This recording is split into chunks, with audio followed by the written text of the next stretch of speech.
Hey y'all, it's Mrs. Alexander. I hope you're having a good morning. Today is Tuesday, March 31st, and we are going to be looking at the reading lesson, the writing lesson, and the social studies. These are all building off of what we did yesterday. So it shouldn't take quite as long. The first part is we're going to look at the parts of a sentence. Your page looks like this. You can either have this printed out to write on, or you can write it into a piece of notebook paper if that works better for you. So remember, we've talked about what a sentence is. A sentence has a subject that tells about something. Says the subject is the part about which something is said. Okay, so that means that the subject is what the sentence is about. It's usually going to be something with a noun. And then your predicate tells about the subject. So you have two different things. You have a simple subject. A simple subject is just what the subject is. So in this example, the hardest problems had multiplication. The simple subject is just the problems. You could have just said the problems had multiplication. Hardest tells you what kind of problems they are. The complete subject is all the words that make up the subject. My arithmetic homework. Again, homework is your simple subject. And my arithmetic is modifying homework to tell you whose it is and what it is. This whole thing is a subject. A simple predicate is usually just your verb, such as in this example, this geography book describes lakes and rivers. Describes is the action. Your whole complete predicate is everything that goes with your verb. For this example, the science class learned how clouds are formed.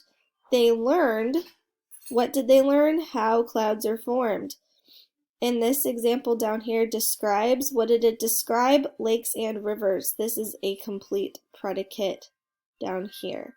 Simple predicate, complete predicate. Now you are going to write complete sentences by either adding a complete subject or a complete predicate. You have either a subject or a predicate, and you are going to complete the sentence. For example, a notebook. Well, a notebook, that's a noun. You need to tell me what the notebook, what action is going on with a notebook. You could write something like, a notebook contained all of my notes. A notebook was open to my latest journal entry. You're going to add something to make this a complete sentence. Now moving on to writing for today, we're going to start looking at how-to paragraphs.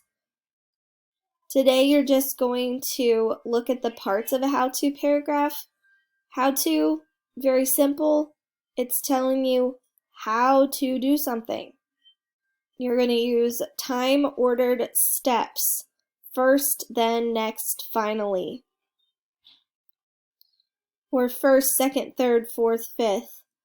It tells you an order in which to do something. You're going to read this. I'll read it out loud for you. How to recycle paper at home. Help save trees by recycling paper at home. First, gather all your old and unwanted newspapers, magazines, and catalogs. Then, separate the newspapers from the glossy paper inserts. The inserts go with magazines and catalogs to be recycled.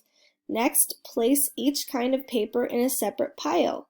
When you have a bundle that is about 10 inches high, tie it up both lengthwise and around the middle with strong string. Finally, store your paper bundles in a dry place until recycling pickup day. If your community doesn't have a pickup, find out where you can take your paper to be recycled.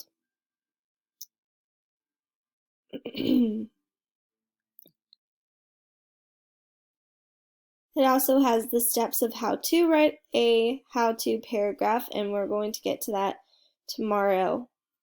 First, you're going to go down here. You're going to tell me, what does this paragraph tell you to do? What's the first step? What's the final step or the last step? What time order words does the writer use? Now you can start thinking about how you're going to plan your how-to, and you can do this today if you'd like. You can also wait and do it tomorrow, since tomorrow is when you're going to actually be writing your how-to. What are you going to tell others how to do? Write it in right here, or you can write this on a piece of notebook paper. What materials are needed? What does the person need in order to complete your how-to? What are the steps? You can actually write 1, 2, 3, 4 right inside this box, or on your notebook paper you would just number down. What time order words will you use? So this is where you're going to write, how are you going to explain the order in which your steps are completed? Now I'm going to go back to our calendar. And so you can see here that tomorrow we'll be writing that how-to paragraph, and I will be making a video for you on an example of a how-to paragraph later on today, so that'll be up for you tomorrow. And we're going to go all the way down to social studies and click on Tuesday questions. It's going to pull up the exact same thing that we read yesterday. You can reread it if you'd like, if you need a refresher. And we're going to go down to the questions from Tuesday, these ones right here. What is the name of the imaginary line that divides the Earth into the northern and southern hemispheres? Is the equator located at 0 degrees longitude, 0 degrees latitude, or 180 degrees longitude? To find the answers, we scroll back up.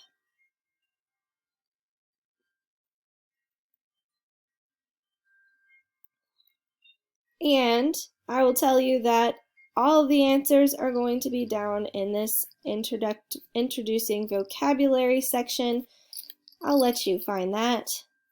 And then you write in the answers right down here on Tuesday. And that, my friends, is all that you have for today. Also, another thing that if you have time and you'd like to do, if you log into Clever, this is my page, go down, go ahead and hop on vocabulary for me.